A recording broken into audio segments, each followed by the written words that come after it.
This is Creating Your Encore Career and Becoming a Silver Entrepreneur with your host, Lynn Freest. Lynn will share ideas and expert advice from people that are walking in your shoes and living their encore careers, where they want and at the pace they want. You'll start a company of one with confidence and knowledge to live a fulfilled life of freedom and ease.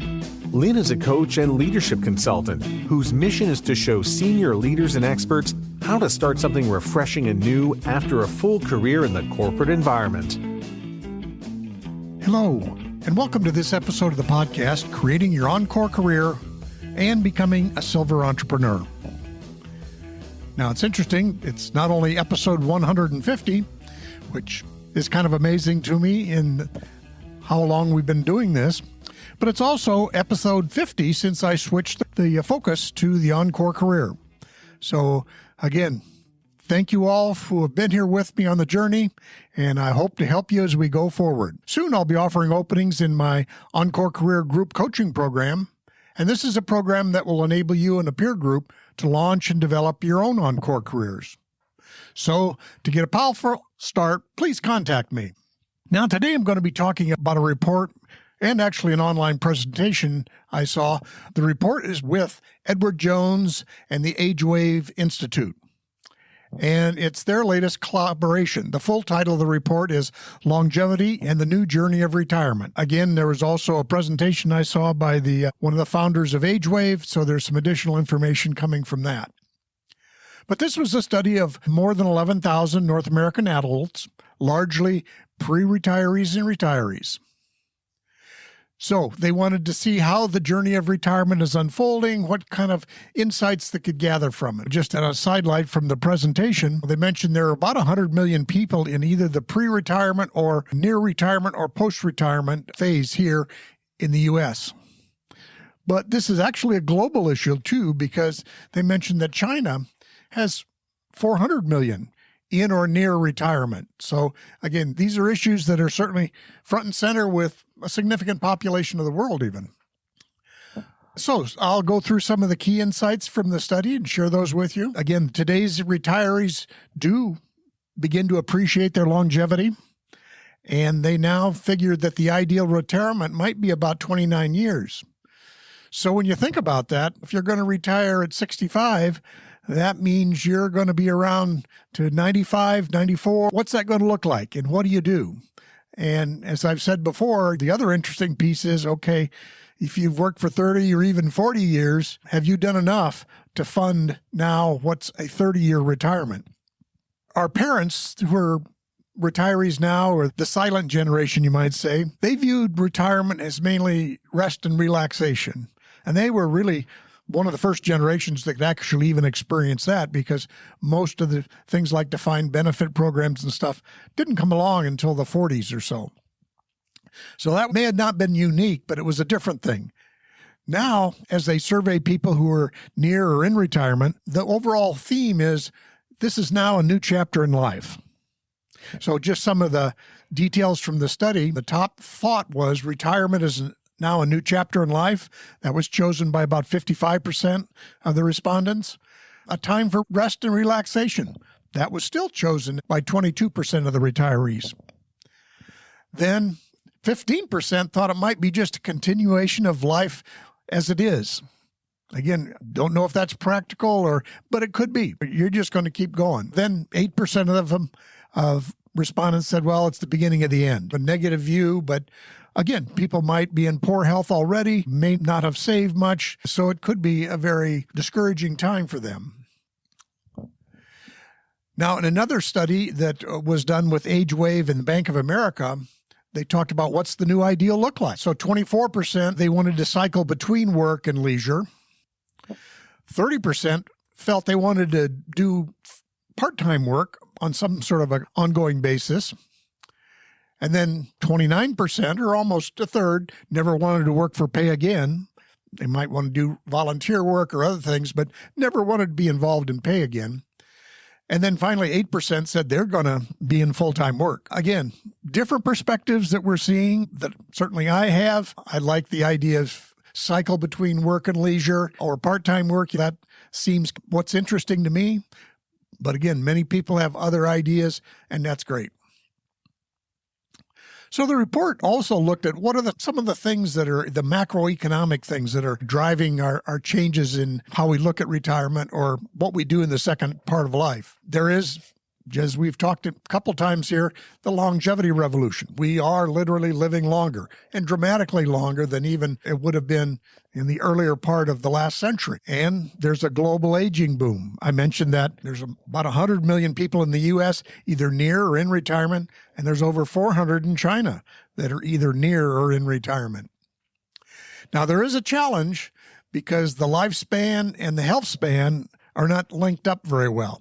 It's gotten better, much better over the years, but particularly in the U.S., we don't do as well as some other countries.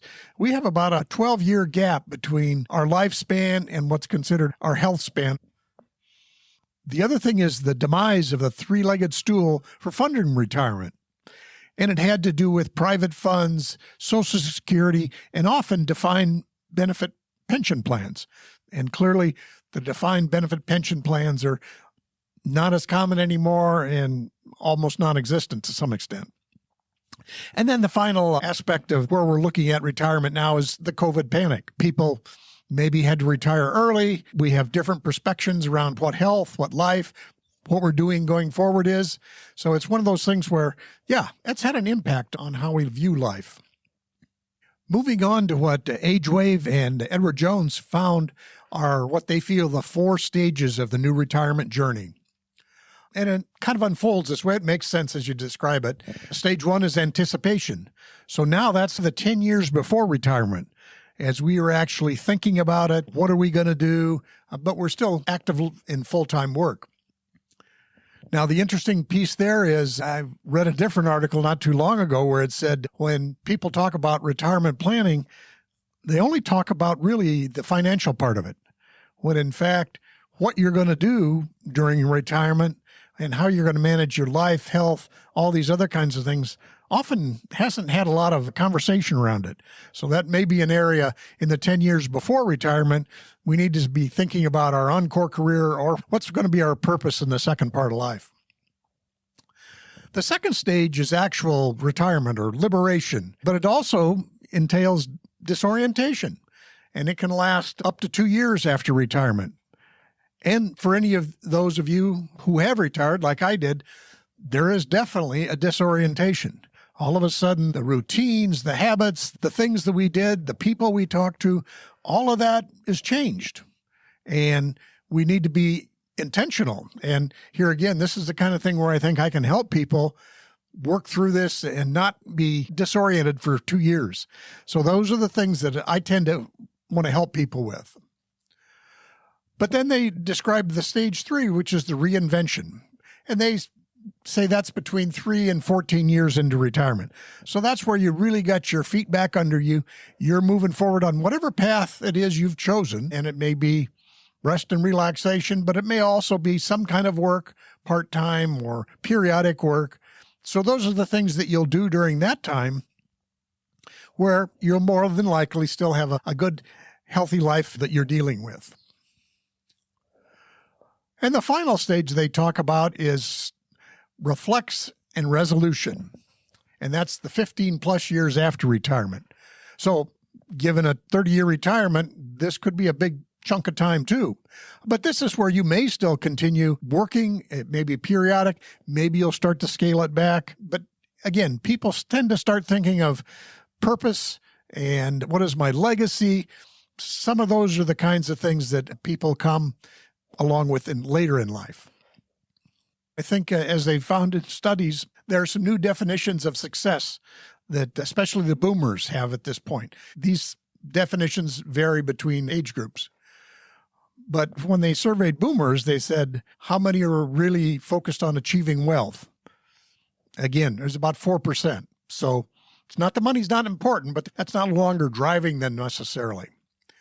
Having a career that I'm proud of, about 7%.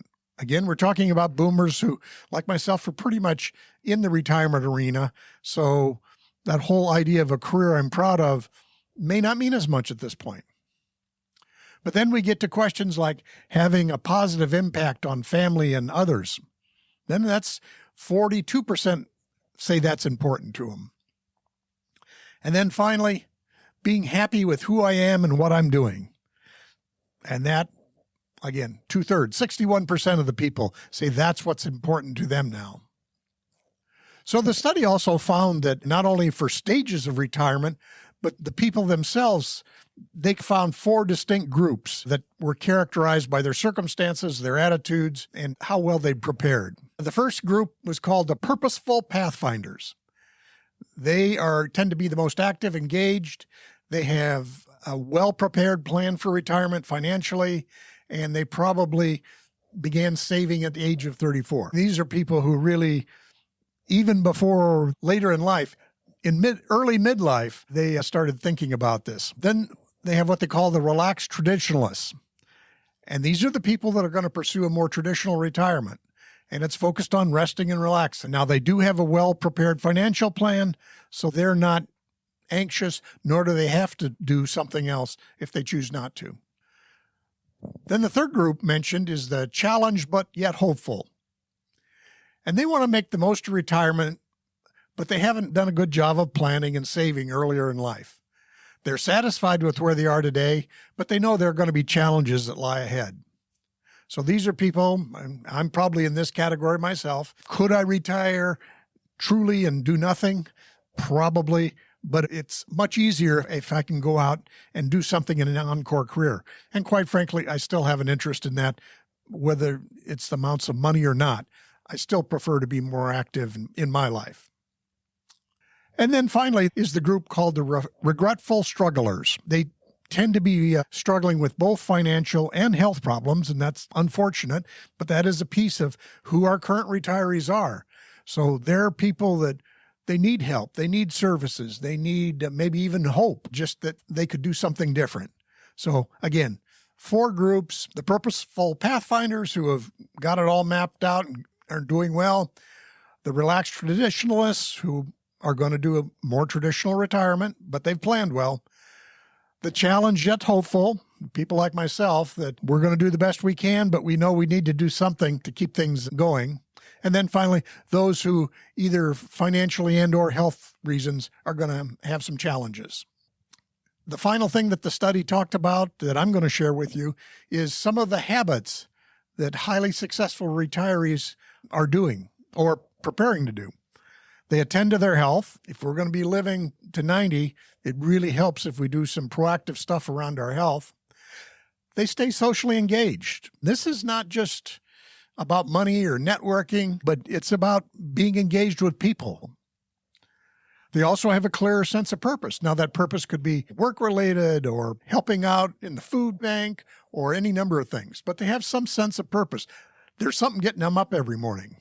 They do mindfully manage their finances and keep track of them so they know what's going on there. And finally, they're willing to course correct again and again, because with a 30-year retirement, what I decide in year 1 may look different as I hit year 5 or 10 or even year 15. So again, we have to be willing to say, okay, I may have an answer at the point of retirement, or 5 years later, I have an answer, but we're going to have to be creating new answers as we go along. So that's a quick summary of this white paper from Edward Jones and AgeWave. It's called Longevity and the New Journey of Retirement. There'll be a link to it in the show notes, and I encourage you to read more in depth about the whole report. It's got a marvelous set of information there, as well as some interesting things for you to think about. But just to do a kind of a quick recap, they talked about the 4 stages of the new journey of retirement. Stage 1 is anticipation, and maybe that's where more planning now needs to go into that time 10 years before retirement.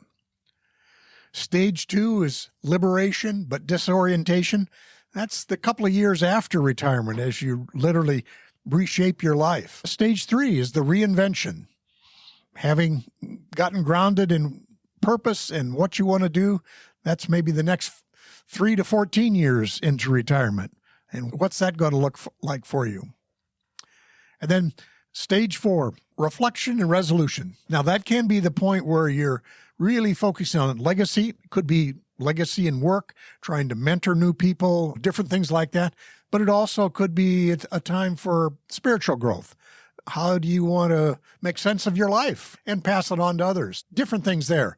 But again, this is that last stage after 15 years of retirement. What are you going to do in the next several years? Then the other piece they found is current retirees seem to fall into about 4 categories. The purposeful pathfinders who were well prepared. Yeah, they've got a plan. That's not the biggest group, by the way. That's a fairly small group of people that are prepared and have it all dialed in. They have the relaxed traditionalists. Again, 20% or so of those people, they're going to just have a traditional retirement, and that's fine. They may indeed work in volunteer work or something like that, but they're not going to be working for pay. Then there's the challenged hopeful. Again, they're going to make the most out of it, but they have a challenge because they may not have had the best planning or circumstances just didn't, maybe they had to retire early. So things didn't work out. They're going to have to be more intentional about how they manage that retirement going forward. And then finally, there are going to be the regretful strugglers. These are the people that they're going to need assistance. Now, it could be how we can coach them to be more proactive and making the best of what they can, finding that part-time work, whatever it may be, or they need the help of the healthcare system or other resources to help them in this second stage of life. And finally, then, the 5 habits of the highly successful retirees were they attend to their health, they stay socially engaged, they have a clearer sense of purpose, they mindfully manage their finances and keep them on track, and they are willing to course correct again and again to achieve their retirement dreams. So again, my many thanks to the people of Edward Jones and AgeWage for this wonderful report. I encourage you to use the links to go look at it for yourself. It's a marvelous piece of work. And then finally, just jumping back to my why. Again, from You Are the Brand, what are my 3 key questions? And I've shared them over and over again with you. But what pisses you off? And for me, it was dealing with ageism in the workplace and in the culture. When I was told I couldn't get a job, Lynn, this is the developmental role, meaning you're too old to take on this job. And what breaks my heart, seeing talented elders, people I know, forced onto the sidelines, or at least unable to share their expertise as they'd like to. And then finally, what's the big problem that I'm trying to solve? I want to help modern elders create a fulfilling Encore career. So remember, with an Encore career, the rewards are great. You can work when you want, where you want, and you can do the work you love. So to get a powerful start, please contact me. Thanks for listening, and we'll see you next time.